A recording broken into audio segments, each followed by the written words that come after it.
찬미 예수님, 네, 안녕하세요.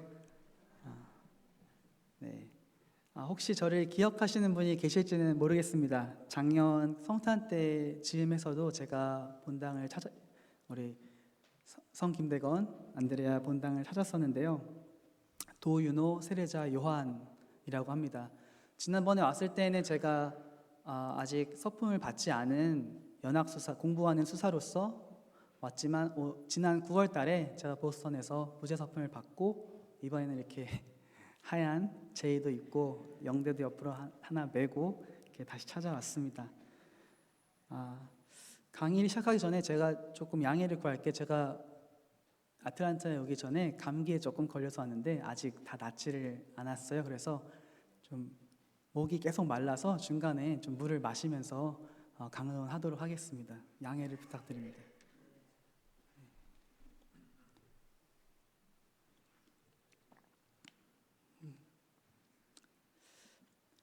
제가 1년 만에 우리 본당을 다시 찾아왔지만 사실 제가 또 접점이 하나 있었어요. 지난 여름에 제가 지난 여름에 저희 본당 청년들하고 같이 포르투갈의 세계 청년 대회 그리고 마지스에 다녀왔습니다. 아시는 분들은 아실 것 같은데요. 저희가 총 두 본당에서 총 14명 청년들과 함께 갔다 왔는데 개인적으로 되게 좋은 시간이었습니다. 우리 친구들 다 미국에서 나고 자랐는데도 불구하고 한국말도 제 기대보다 훨씬 잘하고 굉장히 착하고 그런 모습들이 되게 보기 좋았습니다. 그 또 좋았던 점은 저 개인적으로는 이제 저희가 세계 청년 대회 그리고 마지스는 예수회 프로그램입니다. 그래서 이제 세계 청년 대회 이전에 저희 예수회에서 이제 주관해서 하는 프로그램인데 또 그 이전에 저희가 이냐시오 성인 관련해서 스페인에서 잠깐 이제 순례를 할 기회가 있었습니다. 저한테는 그 시간이 되게 소중한 시간이었는데요.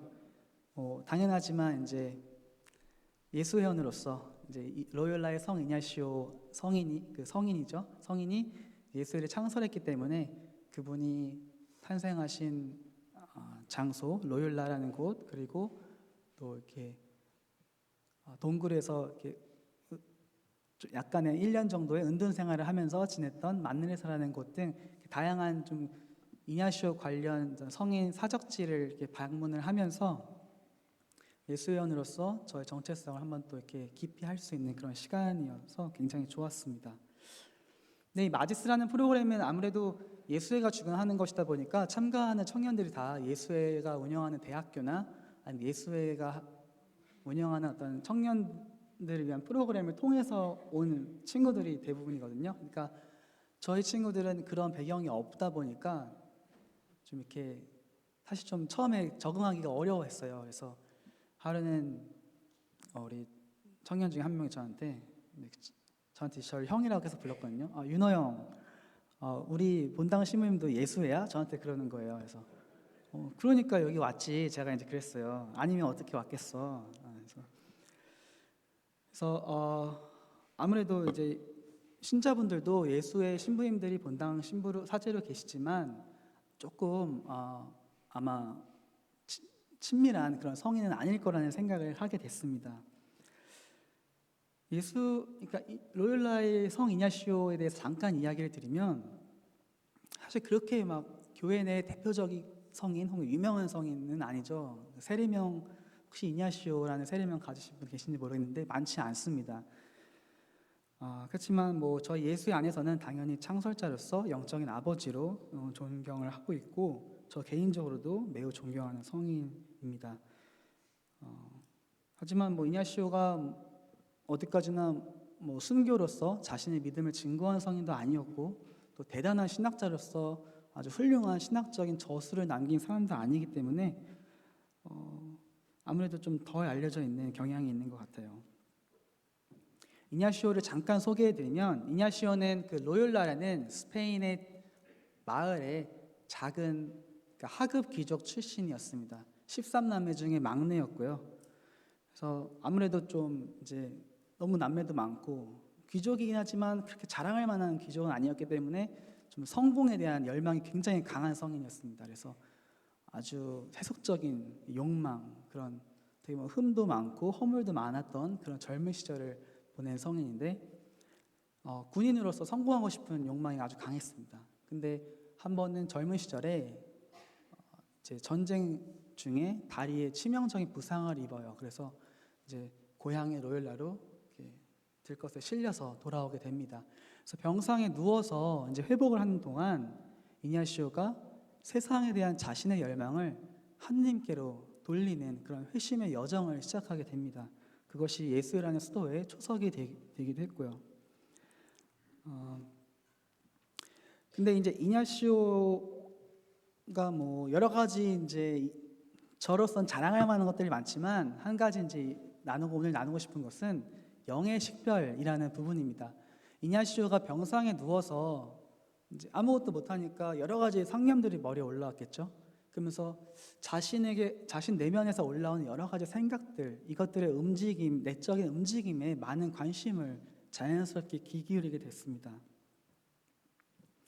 근데 이와 더불어 이냐시오가 자기 생각에 좀 침잠하다 보니까 이 내면에서 올라오는 생각들의 배후에 어떤 다른 것이 있다.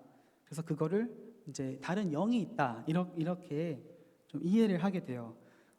그래서 어떤 좋은 생각들을 불러일으키는 좋은 영, 하느님께로부터 오는 좋은 영이 있고 어떤 나쁜 생각, 나쁜 마음, 원의들을 올라오게 하는 그런 악한 영, 유혹의 영이 있다. 이렇게 해서 이것을 어떻게 내면에서 식별할 것인가, 이것에 굉장히 많은 관심을 기울이게 됩니다. 그래서 그것이 궁극적으로 목표하는 것은 어떤 생각의, 그러니까 영의 식별의 목적이란 어떤 생각의 배경에 있는 더 깊은 영의 움직임을 파악해서 그 생각의 원천이 일으키는 작용을 이해해서 결과적으로 올바른 행동으로 나아갈 수 있도록 하는 것. 좋은 것은 받아들이고 나쁜 것은 버리는 것. 그래서 이냐시오는 식별의 성인으로도 굉장히 잘 알려져 있는데요. 그래서 영의 식별. 근데 이거 영의 식별이라는 것이 비단 뭐 성인과 같은 사람들에게만 귀속되는 것은 아니죠. 그래서 우리가 신앙인이라면 꼭 내면화하는 태도, 끊임없이 마음을 들여다보고 영을 식별하는 그런 태도가 필요한 것 같습니다. 오늘 복음에서도 우리 신앙의 모범인 성모 마리아 성모님이 이런 식별의 지혜를 드러내고 있음을 알 수 있습니다. 그래서 저희가 한번 본문을 한번 살펴보도록 하겠습니다.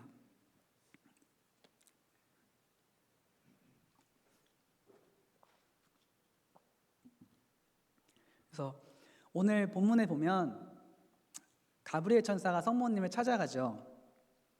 근데 이런 특별한 탄생을 앞두고 천사의 방문은 이미 구약에 많이 드러나 있습니다. 이스마엘의 이야기, 삼손의 이야기에서도 비슷한 형태의 이야기가 드러나죠. 특히나 신약 복음서에서는 가브리엘 천사가 성모님을 찾아가기 바로 6개월 전에 누굴 찾아가죠?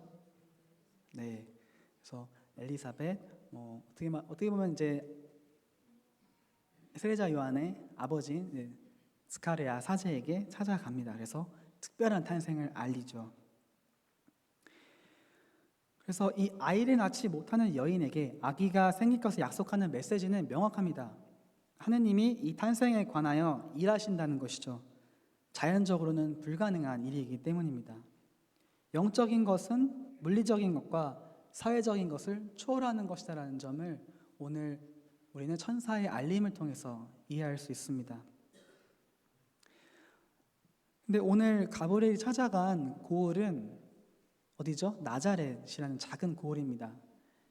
이 나자렛이라는 고을을 이제 소개하면서 갈릴레아 지방 나자렛이라는 표현이 나오는데 그런 이유는 이 나자렛이 갈릴레아라는 더 큰 지역을 말하지 않으면 어디 있는지도 잘 모를 만큼 작은 고을이라는 의미를 가지고 있습니다. 그래서 그만큼 낮은 곳으로 천사가 찾아간 것이죠.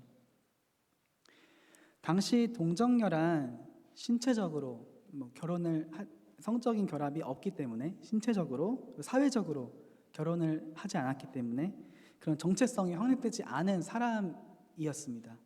하지만 이 가브리엘 천사의 알림은 마리아에게 어떤 신체적 혹은 사회적이 아닌 영적인 정체성, 영적인 옷을 입혀주는 것을 의미합니다. 이 정체성은 마리아가 약혼한 누구죠? 요셉이죠. 요셉의 어떤 유산, 그러니까 다윗의 자손, 요셉이 다윗의 자손이기 때문에 그런 다윗의 자손인 요셉의 어떤 그 패밀리 트리죠. 그것과 밀접하게 연결이 되어 있습니다. 그래서 다윗의 구약에 이미 여러 본문에 보면 성경에 다윗의 집을 하느님이 세우시겠다고 약속한 내용이 많이 나오고 있습니다. 그래서 마리아를 찾아간 대천사가 뭐라고 하죠? 처음에 주께서 너와 함께 계시다. 이 말은 하느님께서 마리아의 삶을 통해 신성한 목적을 이루고 계시다는 뜻입니다. 천사가 처녀인 마리아에게 이렇게 인쇄한 이유는 당시 동정녀라는 것은 하느님께 속한 사람이고 하느님께서 하신 일에 헌신한 사람이라는 것을 의미하기도 합니다. 그런데 이런 천사의 방문을 받은 마리아는 굉장히 당황하는 모습이 나오죠. 뭐라고 나옵니까? 본문에 몹시 놀랐다라는 표현이 나옵니다. 하지만 아무리 천사의 말이 당혹스럽고 기대하지 않은 것이었을지언정 마리아는 천사의 말을 일축하지 않습니다. 오히려 그것을 어떻게 해요? 곰곰이 숙고하였다, 생각하였다라고 나오죠. 때문에 마리아의 어떤 태도는 우리가 루카복음의 다른 부분에서 나오는 씨 뿌리는 사람의 비유에 좀 빗대서 생각해 보면 좋은 토양에 자리 잡은 씨앗에 비유할 수 있을 것 같습니다. 그 세 가지 다른 배경이 나오죠. 돌밭에 뿌려진 씨앗은 금방 말라서 죽어버리고 가시덤불에 뿌려진 씨앗은 뿌리는 내렸지만 금방 가시덤불에 이렇게 덮여서 열매를 맺지 못하지만 마지막으로 좋은 토양에 심겨진 씨앗은 많은 열매를 맺는다라는 이야기. 그래서 마리아는 그런 마음으로 천사에게 들은 말을 곰곰이 생각하면서 자신의 마음의 어떤 좋은 토양에 심었다고 저희가 이해할 수 있을 것 같습니다. 그래서 저희가 이 부분에서 주목할 만한 것은 이 아기 예수를 임신한 첫째 단계에서 마리아가 익숙하지 않은 신비를 드러내는 초월적인 말씀에 진지하게 주의를 기울였다, 마음을 다해서 들었다라는 것이 우리가 오늘 복음에서 좀 깊게 간직할 부분이 아닌가 그렇게 생각합니다. 근데 마리아가 다시 말하죠. 곰곰이 생각했는데 그렇지만 제가 남자를 알지 못하는데 어떻게 그런 일이 저에게 있을 수 있겠습니까? 하지만 천사의 알림을 들은 마리아에게는 더 이상 어떤 육체적인 부분이 처녀성이라는 것이 하느님의 아들을 잉태하고 출산하는데 장애가 되지 않습니다. 하느님의 아들을 잉태하는 것은 육체를 잉태하는 것과 같은 방식으로 일어나지 않기 때문이죠. 그래서 이런 과정은 마리아로 하여금 성령께 자신의 마음을 온전히 열어내어 보이는 그런 것을 요구합니다. 그리고 어떻게 보면 그 개방성을 넘어서 성령에 협력하는 데까지 나아가는 것이죠. 이런 협력의 필수적인 것은 사람들이 이전에는 불가능하다고 생각했던 일들을 성취할 수 있도록 우리가 하느님께 마음을 열고 협력할 수 있다라는 어떤 통찰력이 아닌가 합니다. 엄밀히 말하면 하느님 인간의 관점에서는 불가능하다고 생각되는 일일지라도 하느님께서 우리 인간을 통해서 하실 때면 가능해진다라는 어떤 믿음인 것이죠. 이렇게 가브리엘과의 대화는 마리아의 영적인 지평을 넓혀 주었습니다. 마리아는 영적인 것에 자신의 마음을 두고 있고 하느님 사랑의 현존에 열려 있으며 하느님의 일에 참여하도록 초대되었습니다. 이는 마리아의 정체성과 사명이 우리가 생각하는 물리적, 사회적 법칙에 갇힐 수 없는 것임을 잘 드러냅니다. 때문에 우리 신앙인들도 육신이 영을 제한하는 것이 아니라 바로 영이 육신이 된다는 전혀 새로운 관점에서 생각해야 합니다. 이렇게 비로소 마리아는 자신이 무엇을 하도록 불림받았는지, 자신의 소명이 무엇인지 깨닫게 되고 최종적인 선택을 앞두게 됩니다. 그러나 이 마리아의 되게 어려운 결정이죠. 이 마리아 또한 이 동정녀로서 아들이 잉태할 것이다 라는 것에 어떤 최종적인 답을 하기에 앞서서 좀 혼란스러운 마음을 가졌을 것 같습니다. 여러분 혹시 번지점프 해보신 적 있으신가요? 저는 이제 대학생 때 딱 한 번 해본 적이 있는데요. 그 점프대 끝에 서면 굉장히 두려운 마음이 많이 올라오더라고요.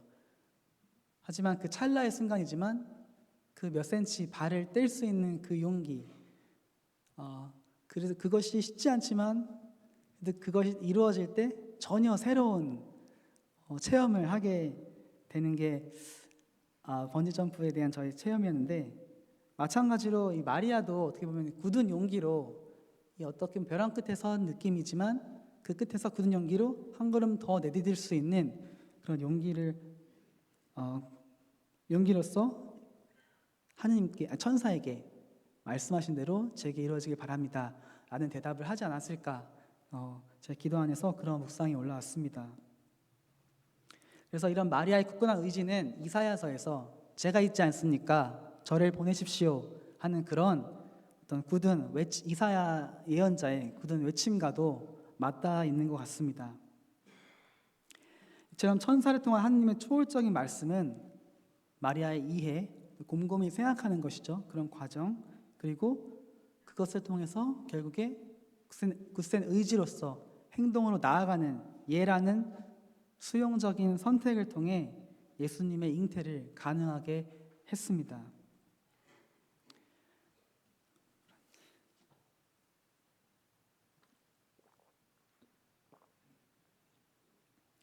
앞서 저희는 그 이냐시오 성인이 내면의 영적인 식별을 통해서 자신 안에서 일어난 여러 움직임들을 들어서 알아차리고 이해하여 좋은 것은 받아들이고 나쁜 것은 버리기 위한 목적임을 살펴보았는데요.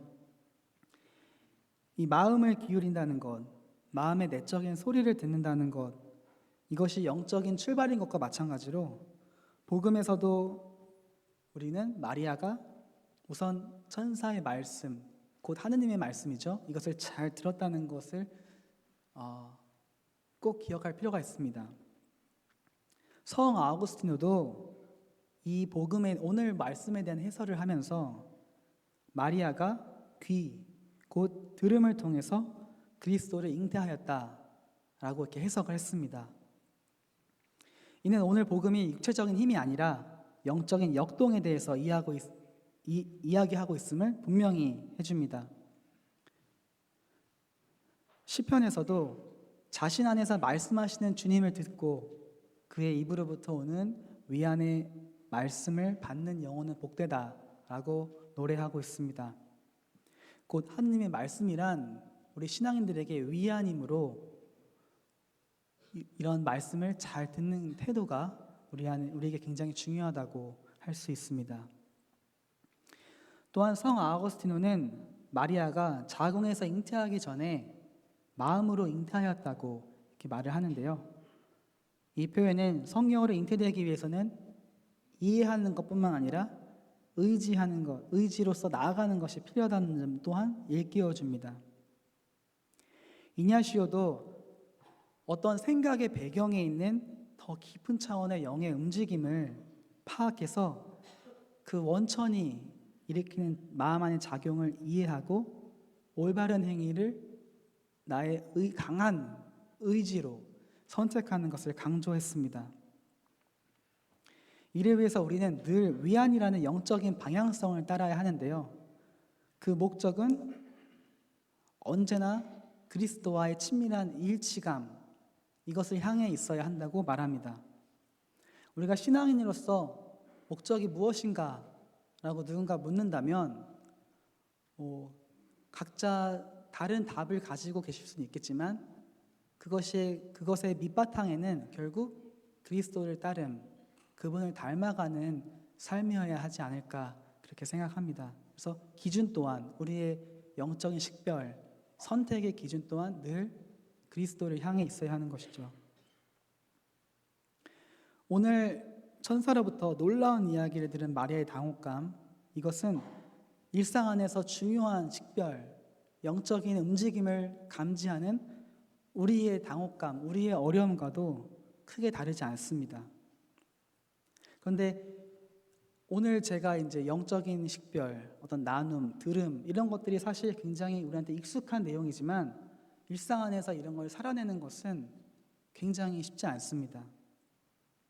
왜냐하면 복음만 봐도 마리아에게도 천사가 찾아와서 말을 해줬는데도 다시 되물을 만큼 그런 신비로운 체험 안에서도 의문을 가질 수 있는 내용인데 우리 일반적인 신앙인들이라면 더더욱 그런 마음 안에 어떤 의심과 불안함이 동반되기 때문이죠.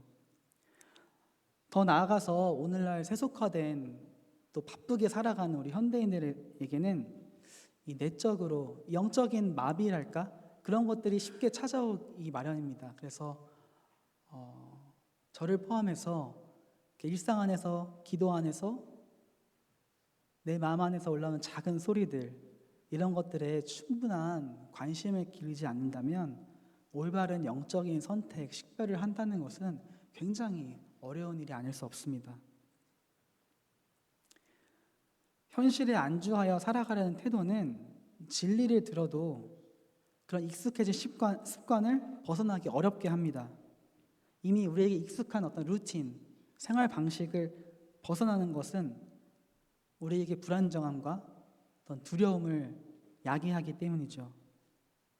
하지만 우리를 진리를 이끄는 어떤 진정한 가르침, 진정한 하나님 말씀은 그런 두려움, 그리고 그런 것에 따르는 어떤 두려움은 거짓된 위안, 우리에게 편안한 익숙함보다 더 강력합니다. 때문에 마리아가 천사의 방문을 받고 느꼈던 당혹스러움, 이것은 분명히 그 안에 불안함과 두려움, 혼란스러움을 갖고 있지만 그것이 진정한 진리를 향하고 있기 때문에 영적인 위로의 선택, 하나님을 향한 길에 해당하는 것이죠. 그래서 우리는 어떤 이해에 그치는 것이 아니라 의지가 꼭 필요하다는 말을 오늘 좀 이렇게 나눠드리고 싶습니다. 우리에게 의지가 있는가? 정신적인 이해만을 통해서는 새로운 진리로 향하는 문을 열기가 굉장히 어렵습니다. 우리가 전적으로 참여하는 용기, 어떤 그런 번지점프대 끝에서 한 발 더 내딛는 그런 굳은 찰나지만 그런 용기가 있어야만 전과 다른 새로운 영적인 문으로 그런 생활로 나아갈 수 있을 것입니다. 그래서 우리의 영적인 식별은 늘 예리한 칼날처럼 늘 예민하게 단련되고 재련되어야 합니다. 그것은 내면 깊은 곳에서 올라오는 영적인 들음과 그것을 옳게 식별했을 때 나아갈 수 있는 그런 행동으로 완성이 됩니다. 마리아의 잉태와 마찬가지로 우리도 우리 각자의 삶 안에서 예라고 했을 때 우리는 비로소 성령과 일치할 수 있게 됩니다.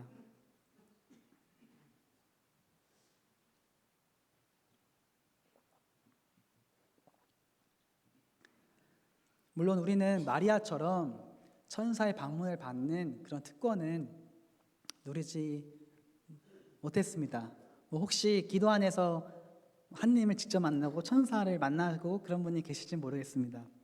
하지만 그런 체험이 쉽게 일어나는 것은 아니죠. 그러나 그런 체험이 부재함에도 불구하고 우리가 일상 안에서 끊임없이 매 순간 나에게 들려오는 어떤 소리가 있음을 결코 부정할 수 없을 것입니다.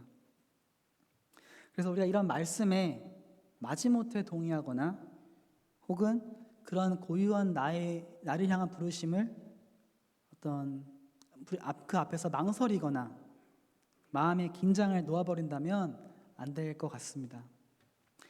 하느님은 실제 살과 피를 가진 사람들, 또 어떤 권력을 가지고 영향력을 갖고 있는 사람들, 이에 반해 눈에 잘 드러나진 않지만 알려지지 않은 사람들까지 모든 사람들을 위해서 일하고 계십니다.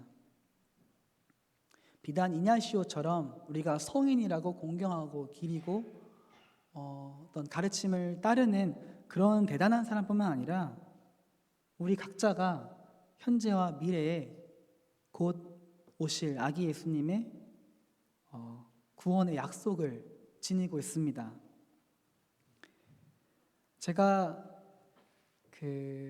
여름에 이제 아까 처음에 얘기했던 그 순례 과정에 바르셀로나에서 이냐시오 성인이 이제 병상에서 이제 겨우 회복을 해서 어떤 거적대기 같은 옷을 입고 홀로 순례를 떠났을 때 예루살렘으로 가고 싶어 했어요. 그래서 이제 그 대성당 한켠에서 구걸을 했다고 이렇게 기록이 있는데 그 장소에 가보면 이냐시오 성인이 이렇게 손을 내밀고 이렇게 구걸하는 그런 동상이 있습니다.